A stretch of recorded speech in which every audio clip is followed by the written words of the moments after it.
I'm asking the bigger question of who am I? Who am I really? Oprah, life story. The talk show queen Oprah was born out of wedlock to Vernon Winfrey and Vernita Lee on January 29, 1954 in Kosciusko, Mississippi. Named Oprah Gail Winfrey, she became Oprah after Orpah was misspelled in her school records. Her parents separated when she was very young. Following this, she was sent to live with her grandmother, Hattie Lee, on a small farm. Hattie laid the foundation of Oprah's career when she taught her to read the Bible. At the age of 6, Winfrey moved to Milwaukee, Wisconsin to live with her mother who was working as a domestic. Adjusting to life in the urban ghetto after enjoying the peace of a Mississippi River proved to be a difficult challenge for Winfrey. To make matters worse, her mother was so preoccupied with her own problems that she had little time for Winfrey. This lack of parental supervision left her vulnerable and beginning when she was 9, continuing for several years thereafter. Winfrey was sexually abused by several different men, including a teenage cousin and her mother's boyfriend. Years later, during a show she was doing on Insist, Winfrey burst into tears and shared with her audience the story of her ordeal. Confused, ashamed, guilt-ridden, and afraid to tell anyone what was being done to her, Winfrey began to act out. Her increasing belligerence and delinquency proved too much for her mother to handle.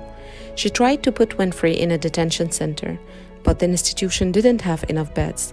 So instead, she sent her to live with her father in Nashville, Tennessee. Winfrey's father changed the course of her life. My father turned my life around by insisting that I be more than I was and by believing I could be more, Winfrey said to Gold Housekeeping magazine. His love of learning showed me the way. Under her father's guidance, Winfrey became an honor student and rediscovered her flair for public speaking, emerging as a standout orator. Her speaking skills earned her a scholarship to Tennessee State University, where she majored in speech and drama. In 1973, while only a sophomore, the 19-year-old Winfrey was offered a job as co-news anchor at Nashville CBS affiliate WTVF-TV and became not only Nashville's first female co-anchor, but the first black co-anchor as well.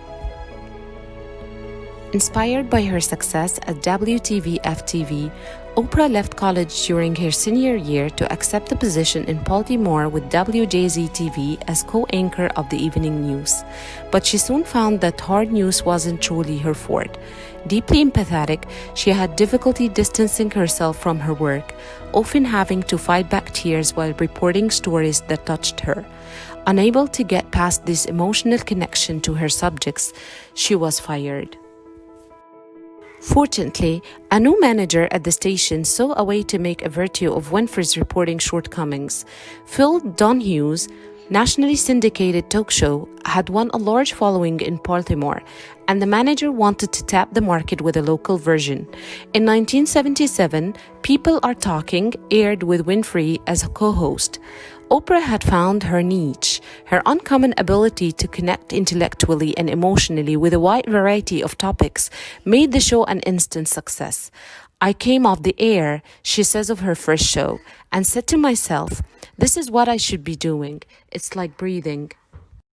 I'm Oprah Winfrey, and welcome to the very first National Oprah Winfrey Show! To further capitalize on her success, in 1986, Oprah formed Harbo, Oprah spelled backwards, production. In 1988, she purchased a state-of-the-art production studio in Chicago and took over ownership and production of The Oprah Winfrey Show. The move made Winfrey only the third woman in history behind Mary Pickford and Lucille Ball to own and produce her own show, as well as the first African American male or female to own her own entertainment production company. Not only is she a media powerhouse, she is one of the most iconic brands of all time.